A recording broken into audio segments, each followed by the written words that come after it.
Hello and welcome back to the OPL. You're getting a look at Tally. Of course, Melbourne on the shoulder of the Order boys right now.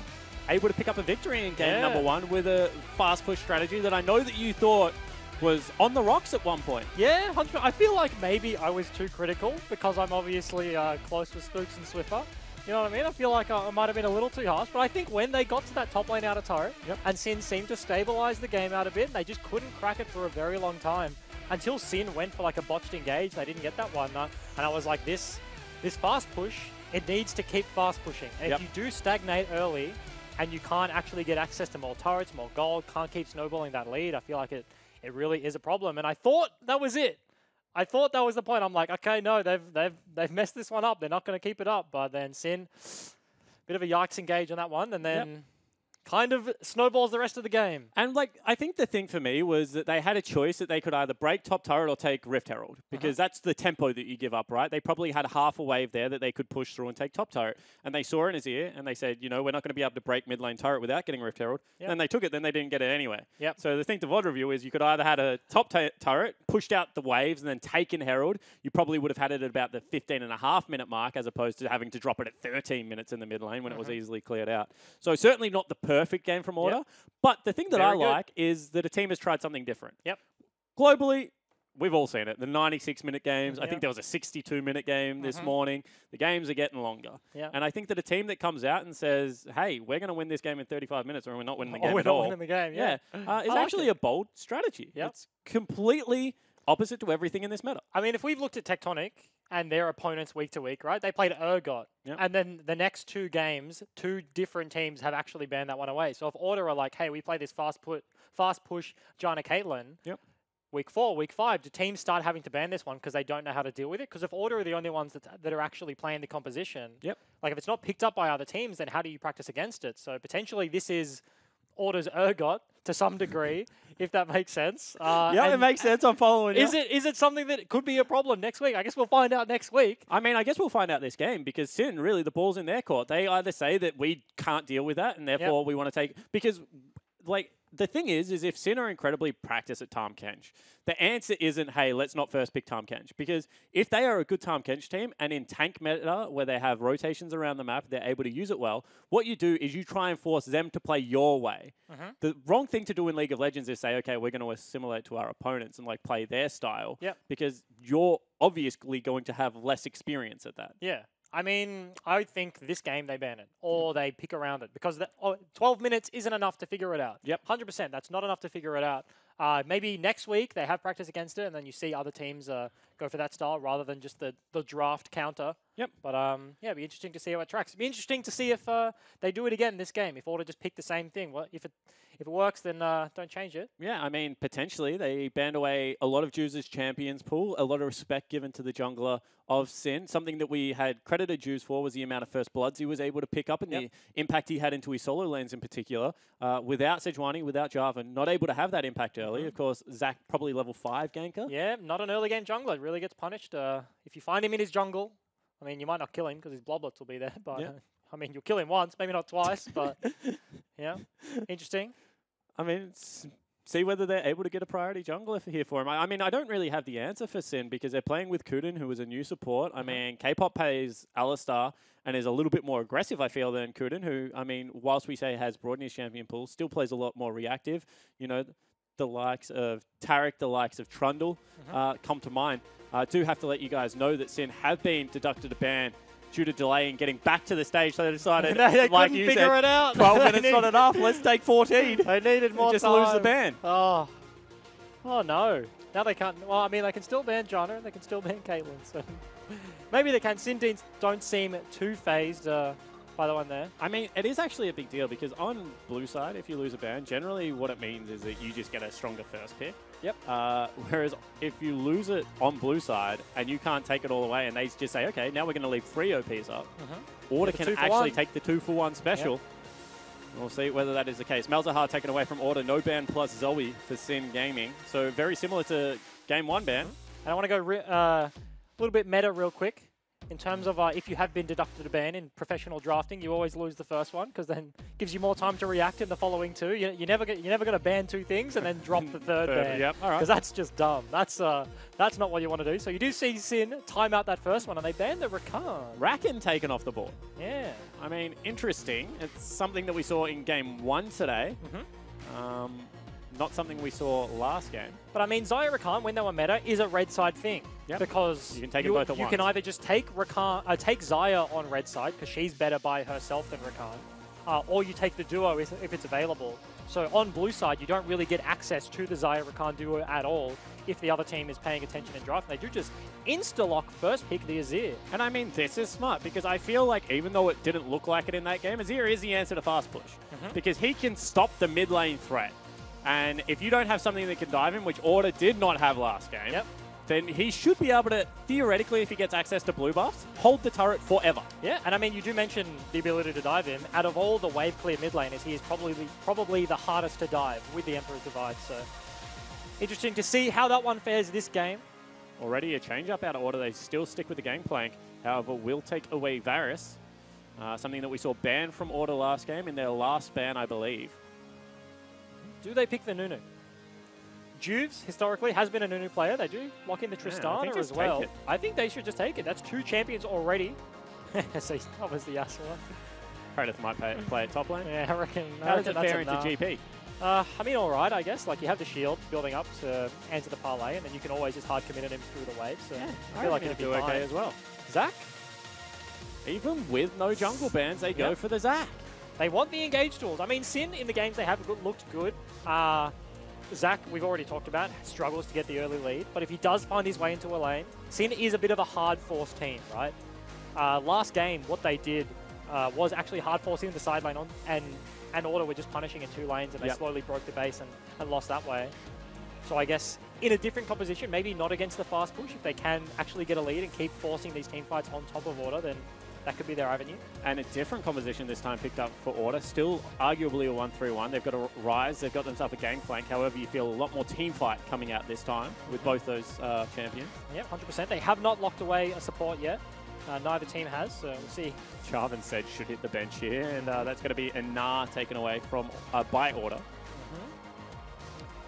18 seconds counting down as Jude's having a bit of a swivel right now. You know? He's just hanging out. That's how I actually talk on TeamSpeak in my chair as well. Yep. Yeah, I'm a rock back and forward, and my chair at the moment has a little squeak. Oh, no. Which Jenna is not happy about. Does it come through the microphone? No, it doesn't come through. Okay, otherwise, you would have heard it, surely. Yeah, true. Camille taken off the board. Yep, so banning away the top laners from the side of Order because they have picked away that Gangplank already. And then you do see Sin expecting the Sejuani ban here. 5 seconds to go. Probably going to see that one alongside the Jarvan, trying to pinch the jungle pool as it does hit the bench. So I mean, Order can now play Nunu. They have the Varus. Varus benefits more than any other 80 carry from AP. I mean, that feels weird to say. That's a stretch. That's a real... Him and Cogmore are the two that benefit from it. I mean, I feel like Cogmore benefits more. Does he? He only... You got the W shred. Like, Cogmore is like an uptime 80 carry. If you have your W, then you're doing damage. And, oh, actually, Nidalee. Yeah. But, like, when your W is not up, you're kind of backing off. You're not looking to fight, so... And let's talk about the Nidalee pick quickly, because I feel it is kind of like Nunu in that it buffs your 80 carry up in team fights, gives attack speed. However, is a kill threat jungler when it invades as opposed to just a farming jungler when it invades. 100%, and has the ability to snowball incredibly hard, especially onto a jungler like Zac with a very weak early game. If Spooks can coordinate with his lanes to get in and start mucking around with Juice's day, I could see Spooks running away with this game on his 4 legs there on the Tiger.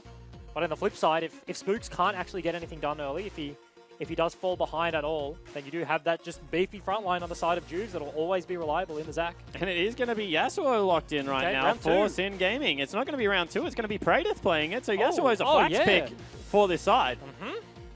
They have a very good 1-3-1.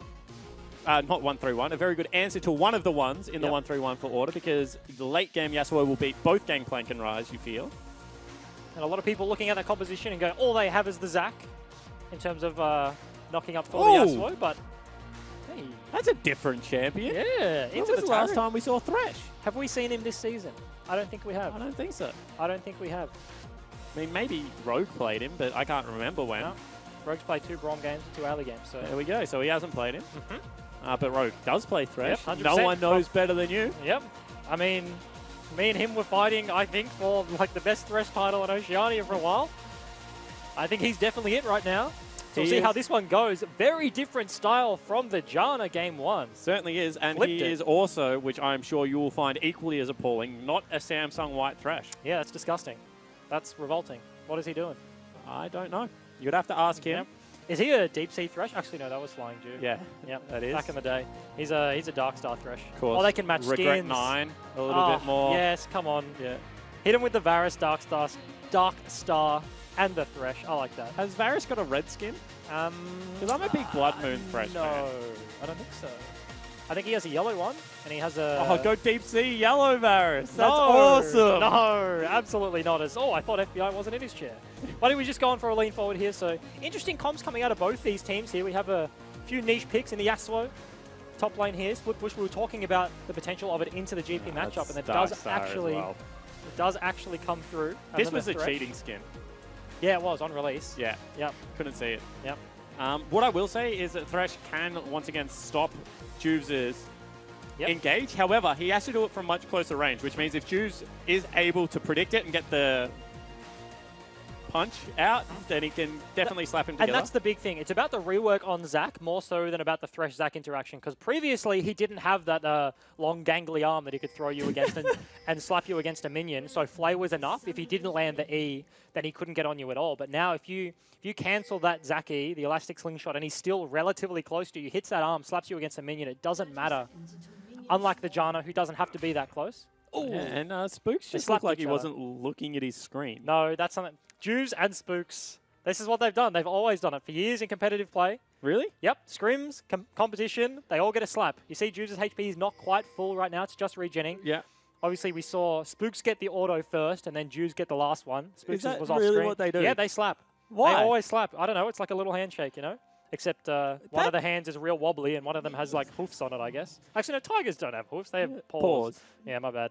But I feel like if this gets to like a game 5 situation, just like flash flay him. Yeah. You know what I mean? Just kill him 100%. All right. Cool. There were points last year where coaching staff did tell both of these players that they can't do it anymore. They were banned. They were banned. And then like they'd get a cheeky one in scrims when the coaches were getting a coffee or a drink of water or something. And that's why we bring you on, just for this high-level analysis of what happens.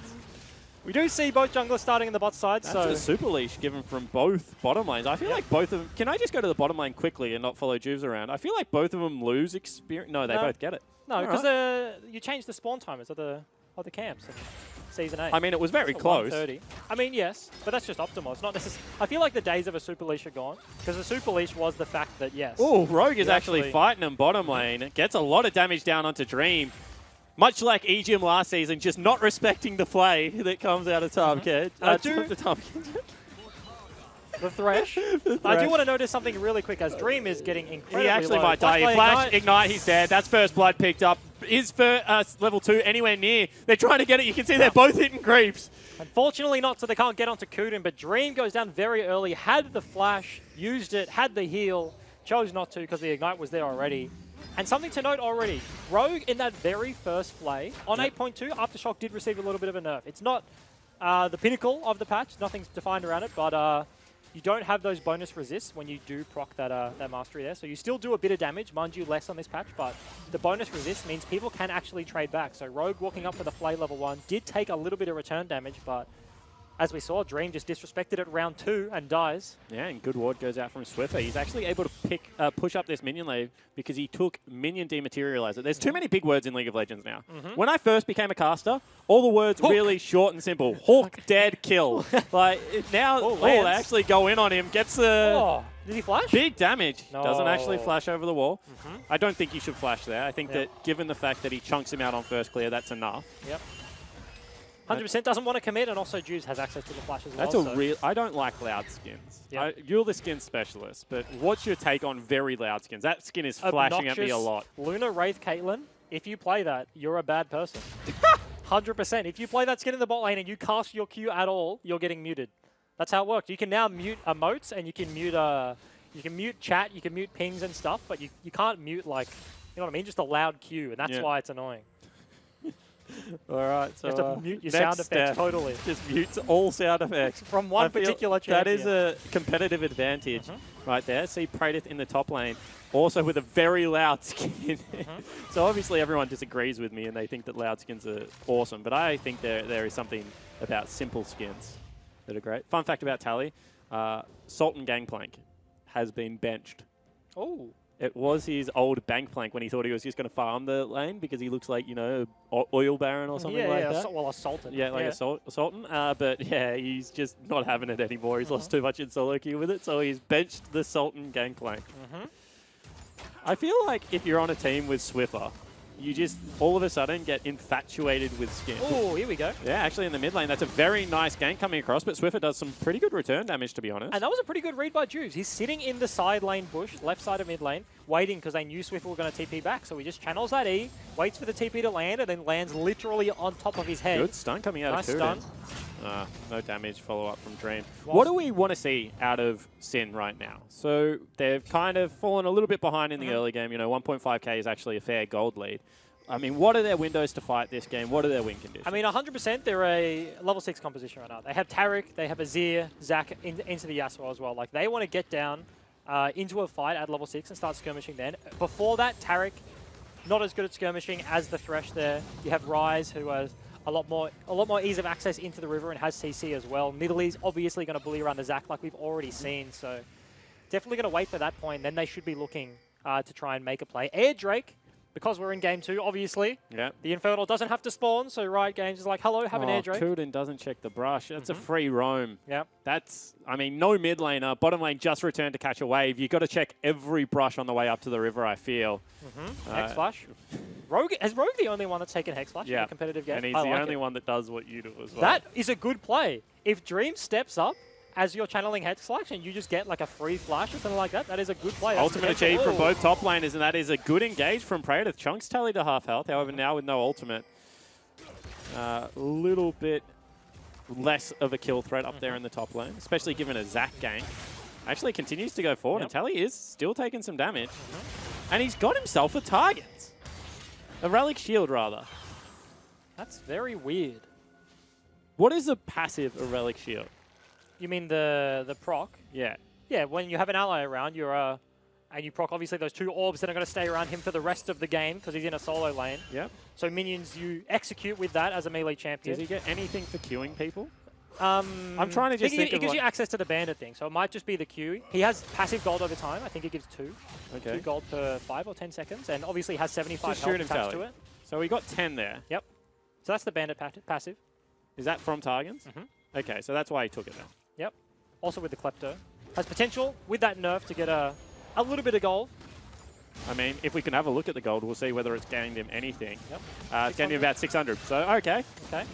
I mean, first time we've seen it here. I think there was a Reddit thread, but unfortunately I was driving to the office this morning. I didn't get a chance to read it. So tweet at us if we are wrong about this Relic Shield, but I'm pretty sure that's the reason. Gives you access to the bandit passive. It's kind of like a mini Doran's and gives you a bit of health, so. And I'm going to get flamed again for this because I've complained about it for a lot. Gangplank at the moment sucks. Because he's just got free gold? I mean, he's getting extra gold from everywhere, and he goes back, and he's like, oh, this lane was a bit rough. Yeah, I'm going to buy a... Let's give me a Drorum's Fist, which keeps him alive forever. And I'll just continue to outscale you at equal CS and be non-interactive against arguably the most interactive top laner in Yasuo. So I know you're a fan, which is strange because you also are the biggest... I like hitting his barrels. But enough about us, Jake. I want to talk about Spooks real quick because he's about 20 CS up right now. That early find onto Juves in the river has done his team, not just him, a great service. He's been able to scout him out for the rest of the game for the most part here. Juves hasn't found access, like Swathe did earlier in the day, to any lane, hasn't influenced anything, has procced the level 6, so is looking for a topside gank. But this is what Nidalee wants to do. Still investing in the spell thieves there. I'm not really sure why Spooks has done that one, because on this patch you actually I think it's just mana. Passive. I actually think it's just mana. But surely that's inefficient now that when you kill jungle minions, the spell thieves passive doesn't generate. Because that was the change in patch 8.2. It was like when you CS a minion as a laner, this is the reason why like 80 carries didn't take it or whatever or anything like that, because you CS a minion and then you lose access to that passive for 8 to 12 seconds. Okay. Now that applies to jungle minions, not just lane minions as well, or it applies to non-epic monsters. Okay. So fairly interesting that he's still going for that one. Certainly is, as Swiffer takes away a couple of Raptors. Juves will smite the last one away. You can still see a level behind Spooks, and they're actually looking to cut him off here with Rogue level 6. So this is kind of the heat check. When you're the same level as a support, you're behind as a jungler. If you stay ahead of them, you're generally ahead. I want to ask you a question because I don't know the answer, and if you don't know the answer, let's get the people at home to tweet at us. If you W a knock up from Yasuo, can he still ult you? Who are you? As Gangplank. As Gangplank, if you W the knock up. Yeah, so does that cleanse, which allows you to flash and everything else, mean that you were no longer knocked up? Because you're definitely still airborne. I know, because I think it's based on airborne. If you're airborne, then 100% he can ult you. Okay. 100%? 95%. Swift is looking for a roam, bringing down Spooks as well. There is lots of members down here. Zach is down there as well, though. They do know that Zach is there, so they might just look for some... That's actually going to be an ulti coming out of Kuden. So good job of stopping any of the aggression. You can see that Juve's now down here as well. That's actually pretty equal trade, although that spear hurts, and they'll have to back away from that. Looks like it wasn't on screen, but it was engaged out of FBI there. Does have the ulti down. Rogue got that flay into box combo, and then Kuden answers with a Taric ulti. That's really nice from Dream. He knows that Juves needs a hard reset there. That's not a max range spear, so it's not really going to do all that much to him. So just steps up, tanks it for his jungler. I'm sure Juves was yelling at him to do that. But this is what I was talking about. Nidalee can play kind of the Nunu game. Actually doesn't heal FBI to show my point. Instead heals himself to get the attack speed. Yep. But I mean, so far, Spooks hasn't actually really ganked a lane or anything like that, but that's not what he's designed to do. We have one kill so far in 10 minutes, and that was just the duo kill or solo kill, if you will, for the bot lane. Oh, here we go. Actually, that's going to be Bloblet used. He kidnaps him, so Spook stays in there, looking to pop the passive, will not be able to do it. No but now, with no Taric ult, with the wave pushing in, with a Gangplank ult down there as well, they flash forward, they get the kill. Swiffer actually gets saved for under the turret, but Azir is here. Does he have the flash available? He does, but still falls down. Did not flash early enough, and in comes Bedoink looking for a little bit more. Will not find it. I'm surprised he didn't go for that one. Still had the Emperor's Divide. Could have just walked up and flash ultied 3 members of Order. Completely agree with you. Into the Sin lineup, but doesn't choose to go through with it, just backs out. No flash for any of the members that were going to be hit by that, apart from FBI. And really, without ulti, at level 8, he's not the biggest threat at this stage of the game. You can see that Bedoink covered mid lane. Not to mention, no mana on the Thresh, so they're like, no danger of getting hooked. Sorry, not Bedoink, Praedyth. He's playing Yasuo. But what I was going to say, that's actually a smart cover, because Gangplank at this stage of the game, he's not going to be able to shove and pressure your turret, because you've got push priority. So what he does, because he doesn't have TP available, is if that turns into an extended fight, he rotates mid and then can actually chase bottom lane, maybe get there in time. Tally stays at home. He's just saying, I'm not going to get there anyway. I can't follow into Fog. Like, you guys are going to fight this one without me. But it's a little thing. Didn't pay off on that roam, but got to respect it from Praedyth. It's head-up play. And I want to check in with the junglers again. 20 CS lead turned into 25, was about 30 just before, but Spook's now got a kill to his name. And Nidalee, in terms of clear speed, her first clear isn't actually that good. She becomes a jungle farming machine once she bases, once she gets that jungle item and has a few levels and can just constantly pounce onto camps. So yeah, it's funny. She's got the actually like second or third behind Nunu and Mundo. Quickest 3 camp clear, because her solo clear is really good because of the execution damage and the long-range spear. However, her AoE clear doesn't get good until levels, as you were mentioning, and the jungle item is picked up. So she kind of has like a quick level 3, then lag, and then very quick jumping. And so that's what he looked to do. When he found Juves earlier in the game was a big deal and was able to track him around. And then once he bases, gets that item, and then has just been farming up a Storm ever since. Almost 90 CS right now. Looking to take out a Scuttle Crab as too elusive. Like, say, well, yeah, just quit juking. That almost missed, to be honest. That almost missed, but he does get it eventually. Ease up. Oh, hook lands. However, ultimate is available for Kuden still. See whether he pops it. Gets a stun down, and they're actually getting a lot of damage onto FBI. Ulti is there, so they'll see whether they can get it. Swiffer in the mid lane, as you mentioned, going to get ulti back. Now with no flash available, will fall down. Good pick out of Bedoink and Juves. And I'm sure we're going to get a replay from that one, but good vision control around the mid lane from Sin. They have that pink ward in the side bush for mid. They have a pink ward just at their red ramp as well. They see Swiffer waiting there. Trying to get down to this bottom lane fight. Wanted to realm warp in, but Juves sitting just over the wall flings himself in. They get the swoop and scoop, as you like to say. And they get a kill onto Swift. And this time, Jubes is here, channels it up. I mean, that's a little bit too obvious. When you tank the minion wave and step off the turret, probably a jungle here. However, you can see that one more time. Oh, take us through this. I mean, we do see it again. Basically that. He's walked through the vision there. No flash available on the rise. So he's just dead to rights. As soon as that kidnap lands, as soon as the E lanes from Zac, he's just absolutely dead. Nothing he can do there. They do get that kill. That's going to be 2-0-0. Nash's Tooth and a 4-stack Dark Seal already for Bedoink. Yeah, and Bedoink set up to carry this game. I mean, you can see from Swiffer that he's got the Ionian Boots of Lucidity as well as that Abyssal Master going cooldown on the Ghost as well as Teleport and Flash one more time, but also a little bit tankier to the magic damage coming out of Zac. Has to flash that, however. Will get slapped back and can get ultied off it. Can he get ultied back? He's continuing to kite out. But that chunk may just get them access to mid lane turret. I was honestly unaware that that interaction worked on the Zac fuse. The airborne ever so slightly whilst you slap him against a minion. They do get the Yasuo ulti onto Swiffer. They burn the flash. It's a big deal. Does get chunked out. But this is kind of what we saw against Tectonic, to be honest. Rest of the map looking very promising. Jubes, Praetor, Bedoink actually looking pretty good in this game, apart from the fact that Jubes is down CS, but you expect that. Meanwhile, bottom lane. Turret is gone at 15 minutes in, and they've still got themselves a 3,000 gold lead.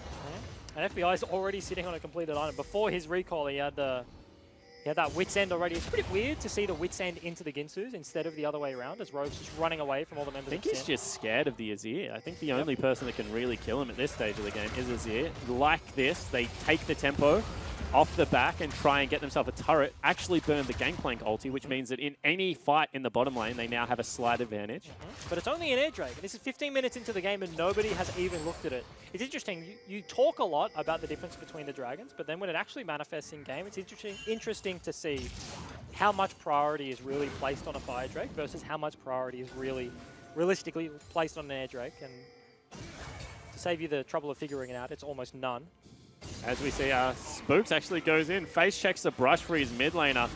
Now has the rest of his kind of team backing him up. This is where Nidalee's really annoying. Red buff just autoing him. Now we'll get the Rise ultimate in. We'll look for the stun. Actually gets out slightly. Hook over the wall. We'll be able to get the Flay back. We'll put him into Bloblets, and you have to expect that's going to be a kill. Nice play from the auto lineup. Didn't get both. They do burn the TP, but Flay can still cancel the... Oh, I mean, the ultimate came out, and there's the ultimate as well. They're going to continue this fight. They're actually looking for the 5v5. Flash forward onto FBI. We'll be able to get the stopwatch out. See where the order can... No, Kidnap goes through. Nice play out of Sin. They turn what looked like was a definite kill into a 1-for-0. Yeah, into 1-for-1. This TP, I question saving Jubes there. I thought he was going to go down anyway, but with that Taric ulti coming in with the stun from the side, Kuden keeps his jungler alive. They turn that lost fight into a 1-for-1 trade. No, it was actually a 1-for-0. Bedoink didn't die.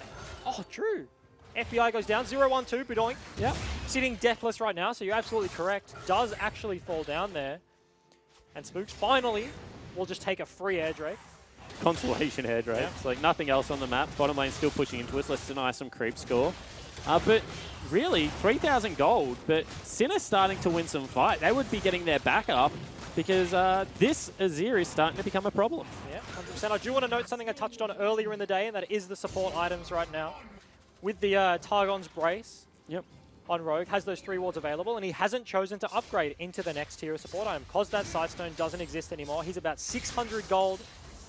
Like a Ruby Crystal and halfway to his Knight's Vow, already ahead over Kuden, who you see has tier 2 boots as well, but has finished that Sightstone-esque item there, so only sitting on a cloth armor. And what does that mean in terms of like actual points in the game? Does that mean that in the 2v2 they're much stronger? Is the vision control key for Kuden in this comp for a particular reason? Do you just think it's a misread? I think it's honestly a misread. I think a lot of supports just autopiloted built Sightstone literally for years. Ever since that item has existed, supports just Not me.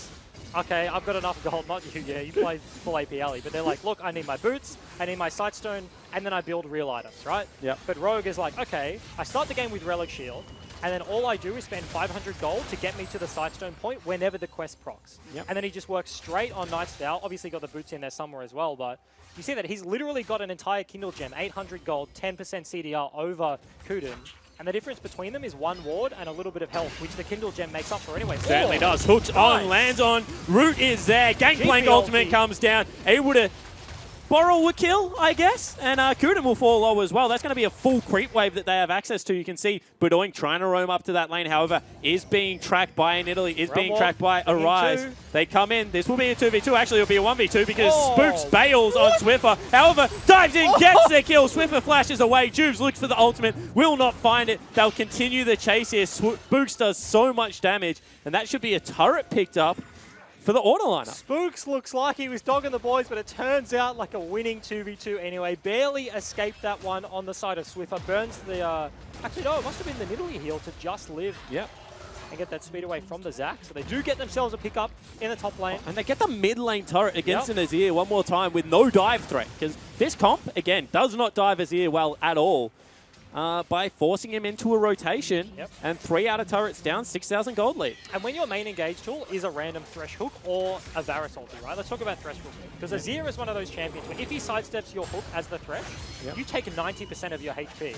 You're gambling, you're literally gambling on like a 50% hook. Like if he jukes into it, like do I hook for the juke? Do I hook where he is? What's he going to do? Right? And then if it's not set up by the Varus ulti, and Varus can only ulti Azir provided he's in range, which means Azir's either got people around there to be fighting him or things like that, so... Worse yet, he's got cleanse. So if he's really strong, he walks at you, you hook him, he says, thank you for that, and he just kills you anyway. So it's going to be pretty hard, as you mentioned, in terms of diving, but just forcing fights on the side of Order. They do want to play this game of finesse. And Swiffer's up, because his team's got a couple of turrets over them, and he's got a couple of, like he's 20-odd CS up. He's actually ahead. And now he's in a side lane, much more comfortable than what Azir will be, just having to sit mid lane into multiple members of the Order lineup, into that hook, into the flash ulti from FBI very soon. And I'd be very interested to... I've kind of been tracking Spooks' CS this entire game, but right now, if this game, as we have a bit of an engage, is Rogue okay? Yeah, see whether he is. That stun misses, which was pretty crucial. Hook goes out but does not land. That's the interaction you were talking about. The flay, but he still was in range for the slap and actually used a sweeper, which is quite cute to get vision of that. Hits him against the ward. Real nice stuff out of Juice. But if there's a lull right now in the next, let's say, 10 minutes, this is where Spooks is just going to completely dominate every camp on the map, right? Juice has got to farm incredibly slow, but the 1-3-1 versus the 1-4 of Sin, they're going to have to play in the windows where they can catch the side lane against Swiffer, where Azir doesn't really want to be there. They're going to have to hover Bedoink to kind of babysit him while he picks that one up. And Spooks, he's just going to run around camp to camp and just demolish every single one. So if we have a lull without any form of team fights, if nobody starts up a sporadic Baron for a good couple of minutes, I can see Spooks shooting incredibly far ahead. Really is trying to bait this engage. In fact, he's just spent 150 gold to try and bait the engage. Unfortunately, Juves didn't want the engage, so Kuden just loses 2 pink wards. He's already behind. He's like, come on, man. I mean, look, this actually demonstrates my point right now. These two support players right now, 4.9k gold each. There's about 10 gold between them. But Rogue has a Knight's Vow and Kuden has half his Aegis, half his Locket. So it's a pretty significant difference in terms of just autopiloting, finishing that Sightstone and actually finishing a completed item. That's 12% damage reduction, and that's very significant. And this also demonstrates your point of what you were saying about Thresh being nerfed in the current meta, because you can see that 26 more creeps have been picked up by Kuden because he's been laning the whole time. Rogue, a lot more proactive around the map, has the Moby boots, trying to get from lane to lane, look for those plays. And that means that as far as experience goes, sure, he's even because his team's picked up more neutral objectives. But gold, he is actually, even in a game, he should be very far ahead. But I mean, the caveat to that is that once you get that 500 mark, it doesn't actually matter too much. Actually, we're going to see a 1v1 here, and Swiffer is still down here. Round Warp will come in, see whether they can get anything here. Praetor has flash, has that wind wall, see whether he can pick anything up. They still go forward, they will pick up the kill, and as that happens, they drop the Rift Herald. Calculated play out of Order will net them a bottom turret. And super late flash out of Praetor. He thinks he can win the outplay 2v1. But Spooks is down there as well. He does eventually fall down. They drop the Rift Herald. That's a free turret for Order on the back of that pick. And you're actually talking about this with Shen. That you just, if you have a global, which in this case, Ryze has a teleport, not the Shen ulti. I mean, he also has Realm Warp. Almost double. You just shadow the lane, and they get the pick, and now they're just going to go straight to Baron, which is in darkness. It's a 5v4 right now. They do see it with the blue trinket. Order do look like they back off slightly. They actually show Sin that, which is probably a mistake here. Yeah, actually, they're going to keep doing it, because Sin think they have backed off. Now Sin will face check. You can see Swiffer still wants it. The rest of the team does not. So they're marching forward. In comes teleport. They play him out. Ultimate will come across from Tarek, but it will not save the Blood Blitz. He does not get made invulnerable from that. You see Lantern comes across. They're looking to try and pick up the Zac, but Bedoink right now is honestly destroying the Order lineup. Everyone falls so low when they save Juice's life. And in the 4v5, they do stop Order from taking away that Baron. They do have an Italy jungle and a Thresh, so they don't have too much of a tank once again for that objective, but... Windwall actually nets the majority of mid lane health as well, so on the next wave, they might be able to pick that one up. Massive top lane, however, needs to be dealt with. They can't stay here for too much longer. And I mean, that's pretty interesting. That teamfight was played very well by both sides. Obviously, Juice goes down. A bit overextended, doesn't quite die, but gets his passive pop, but Order disengaged the Tarek ulti quite well. They Lantern tally in from the side. Swift is looking like he's in trouble. Yeah, has the ulti available. Where is this Zhonya's Hourglass stopwatch combo? Here we go. Gets him back up the lane. Dream will look to try and reset, but won't be able to get it. They take a dragon on the other side of the map. There you go, that's the bait. The old bait and switch. He's dead. Zhonya's Hourglass ulti. Bummer, says Stream. Almost had him. I was just narrating Dream's inner monologue, you know? Like, Juves is like, hey guys, what are you doing? He's like, okay, I got Swiffer. Can you stun? We've stunned. He's dead. Oh. Oh, he's not. Okay. And the annoying thing is, it's not like, hey, we could have played that better. Maybe we need to hold our CC. Let's bust a shot him out of his ult. It's like, no, he's untargetable. He's just gone. He is just gone right now. And this is why, I mean, this is honestly why Ryze at the moment is the best split pusher in the game.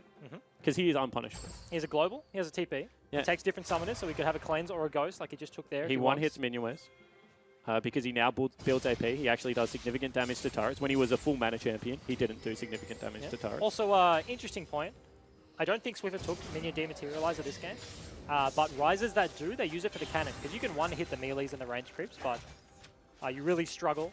And he actually did take it this game, I believe. Did he? To match push. Okay. I would hate to be called out on that incorrectly, however. It is something he generally always takes on Ryze. As we see Barrel go off, hit Bedoink, and they've got that turret set up again. Spooks doesn't get stunned. I actually thought that hit, and then it didn't register. But, you know, it is what it is. Kratos, no TP is on the bottom side of the map, so Order once again go towards Baron. Pretty dangerous, but I think he's banking on the fact that they don't have a tank here. They don't want to just start this one up. They look like they are, though. He does start walking on the side of Kratos. They're looking like they just want to bait, but no, FBI does actually start up the Baron. I mean, don't have a tank, but they have a heal and they have Tally, who's real annoying. And you can see they're looking to catch Juve. Actually gets the hook onto him, will go invulnerable, but will fall down. Windwall just slightly too late. That barrel goes through, and now Praedyth is in deep trouble. They pick him up, and on the back end of this team fight, Bedoink goes in, but not able to get anyone. Now flashing backwards. Double kill picked up for FBI, and Order are just relentlessly chasing them down. Realm Warp out, that's in a funny position. But with 3 members dead, one of which is the jungler, you expect that to be Baron. And once again, a successful bait on the Baron out of Order. They just wait for Juves to walk up. They chain the Ryze W with the hook from Rogue. He flashes to get in range. They hook him up. Juves goes down, and without that front line, Praedyth and Bedoink go down. Yeah, exactly right. You can see they're actually struggling with it. If there was an engage from Zac or something like that, potentially would have been able to get more. Dream and Kuden trying to get what they can right now. You can see bottom lane, massive. They're actually going towards it. Instead, they decide the quick recall's too much. But let's take another look at that fight. We see that Rude flash hook onto Rogue. Gets himself onto Juves. I'm surprised he actually didn't take that hook as well to follow onto Praedyth, but he dies anyway. Bedoink almost gets a big engage. They do get a lot of damage out here. Rogue, the hook, barely missing Dream on the bottom side of that. So they are trading back a fair amount of damage, but Sin overall down in gold. They are losing the fight, so Dream can't continue. They do lose the fight. They do lose the Baron. And what we've seen today out of Order, I mean, it's so funny because you would have called this like a finesse comp, you know, no tank. You got to play very carefully. But they've just honestly, baited Baron. Yeah, they've just played the arms race. They've said, we're going to get more damage than you can get tanky stats, which damage items in League of Legends are more expensive. And said, so if you want to try and race us, we'll take the race. And once again, 27 minutes in, we find them nearly up 10,000 gold. And I mean, Juves is getting caught, I guess, time and time again. They're checking this Baron, but what do they have to check it? In this meta, you see a lot of things like the Kog'Maw ulti you can use to check over walls. You have blue trinkets, which pretty sure they've only had one of until fairly recently. Now they have 2. A team that's behind does tend to pick up more blue trinkets for that exact reason, because you can't check the Baron without committing.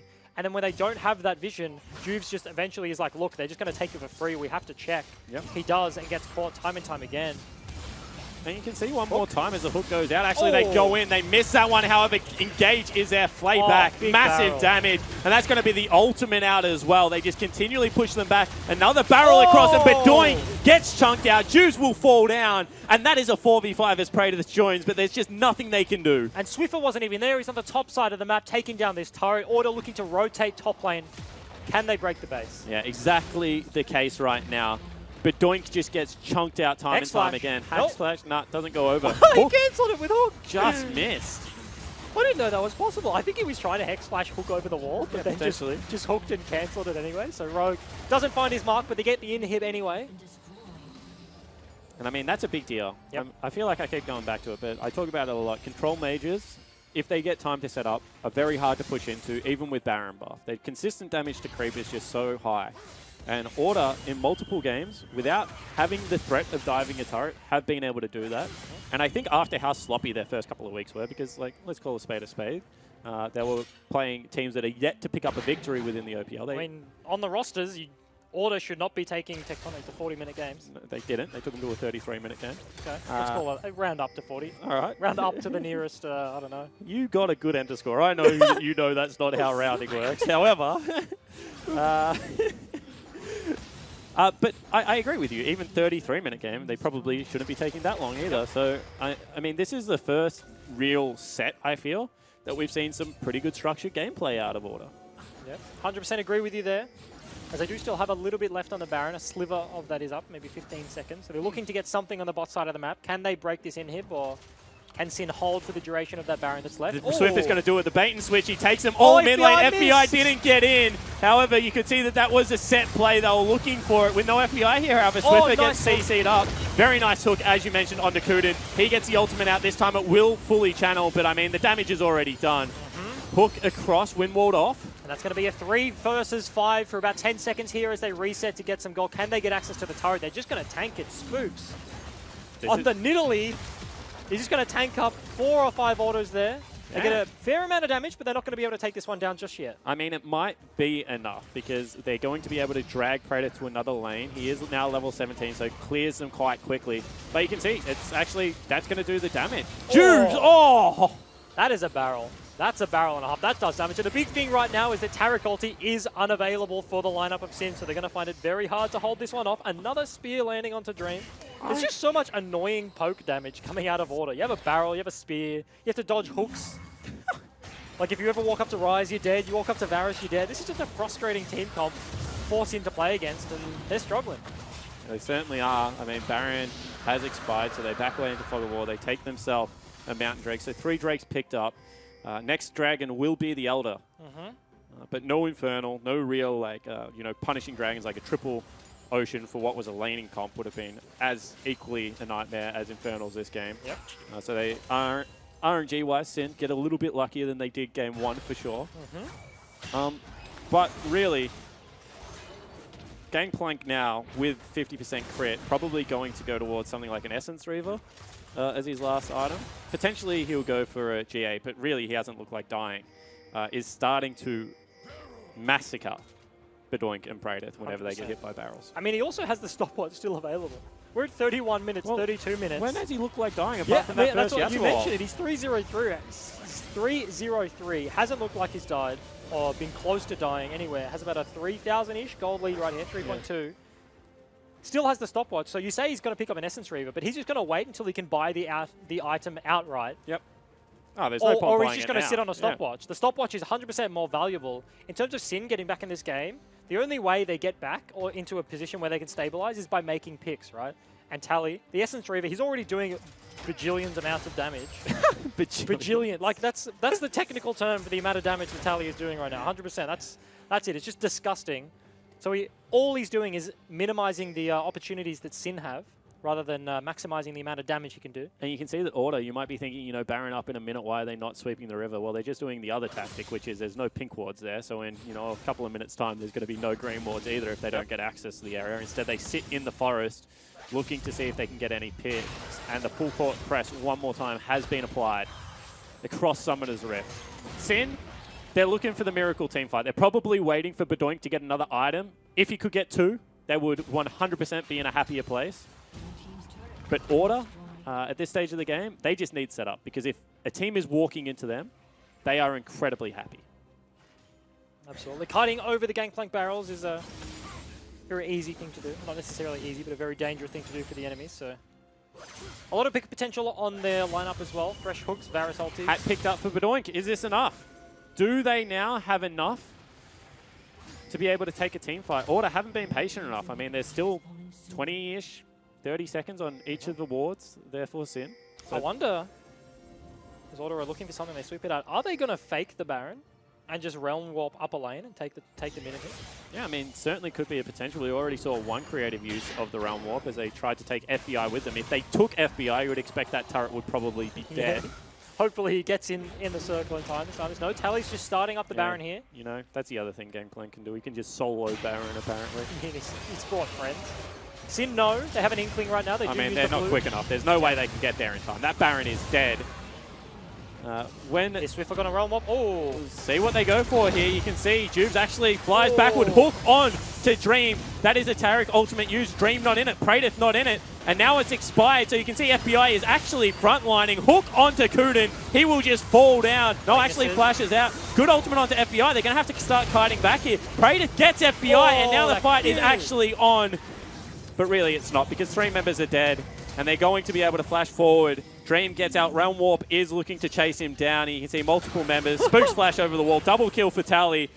And teleport going into bottom lane. Spooks will get a kill for himself. The ace picked up, and that will be game. And that was the one opportunity Sin had, and they tried to make it work. But the Taric ulti coming out so early in the fight, Juves couldn't land the engage. Couldn't get close enough because of the flay from Rogue, so just can't quite get there. The Taric ulti, with that being down, Order are just like, hey, we're just going to disengage this real quick.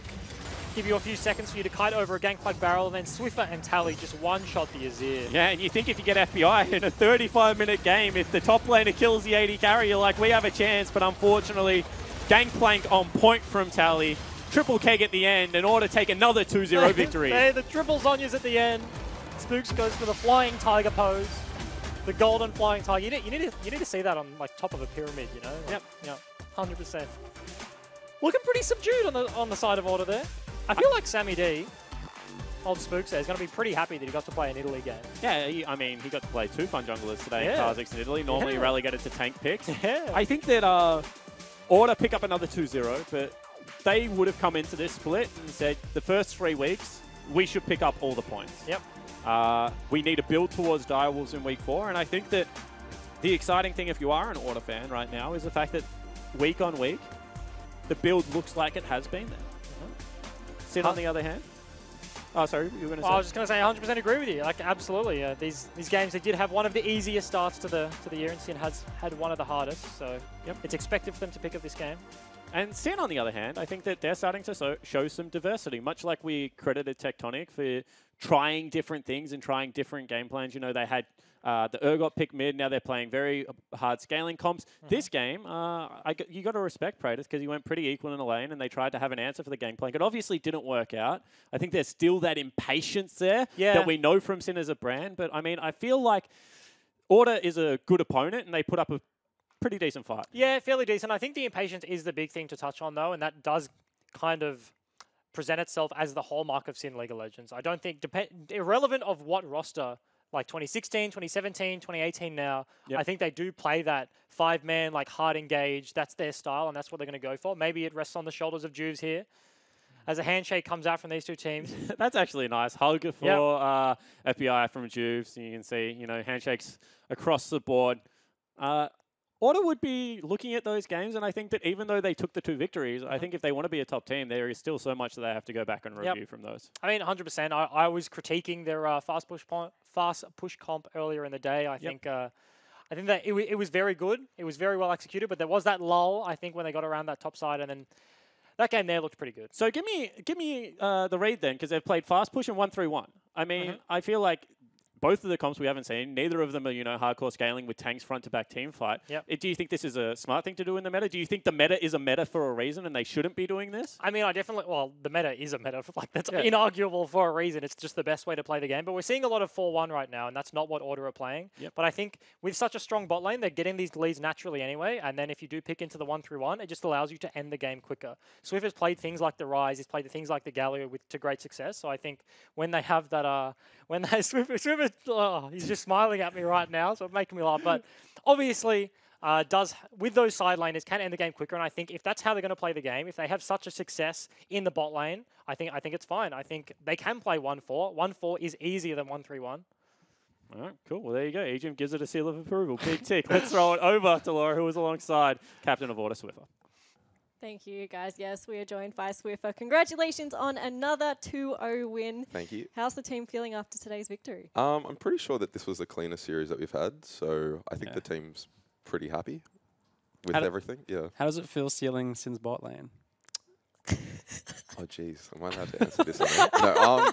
And having the first role, yeah. No, I think they really wanted to win this, just like Spooks and I would really want to win against Chiefs, and just how Tally really wants to win against Legacy. Yeah, I mean, we all want to show that we've made the right choice in, leaving and making our own kind of team, I suppose. Yeah. So yeah, that's kind of what we want to do. How have you found it traveling between Melbourne and Sydney? I saw Spooks tweeted that today's flight got 1 star. Yeah, not only did it get 1 star, but we also missed the flight. So yeah, that was pretty good. And then we just had to sit there and wait for a while. But for the most part, it's been okay. I think everyone is getting used to the flying. We actually had like a player summon and the photos, everything beforehand. So it's kind of an introductory session to the whole flying every week thing. So I think everyone's warming up to it if they're not super happy with it yet. Yep. Well, you had a great game 1, but game 2 had a bit of a rough start, yeah. Probably for your liking. What went wrong? Well, for me? Yeah. Yeah, okay, cool. So we have this tendency when we're playing bot side to not really secure a lot of vision around mid bot side. So we kind of just jump to step 3 before completing steps 1 and 2. And so I usually pay the price as a result because I'm not willing to cede that kind of pressure. But yeah, no, it's something that we're looking to work on and something that Sam and I were going to have a long chat about. So that's okay. Yeah. Why did Tally go Targons in the first game? Oh, sorry, Relic Shield. Yeah, Relic Shield. So he was kind of talking to us before the match about, I'm pretty sure that it's going to get hotfixed after this week because it's really, really good at the moment on top laners, like the ones that take Klepto. So Fiora he didn't and do Gangplank. It second game. Yeah, so it's Fiora and Gangplank. It's just because your parlay or your Q just procs like the Klepto and gives you the bandit proc as well. Okay. So he just naturally gains a gold lead for not really doing anything extra special. Okay. I got another question. Yep. How's the team been going without a coach? Oh, without the coach. We're really struggling without a coach, obviously. I mean, we're 6-0 now. If we were So humble. So humble. If we had a coach, I'm pretty sure that number, the ratio probably would be better, but I think we're doing pretty okay without one so far. All right. With that in mind, next week you're going up against the Direwolves, which is probably your strongest opponent yet. What are your thoughts on that? And do you think you're going to have a clean 2-0 in that series?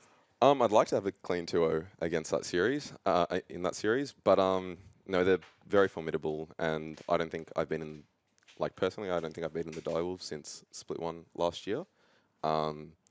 So really looking forward to exacting, I guess you could call it, a bit of revenge for the devastating loss that we had in the finals. Anyway, but yeah,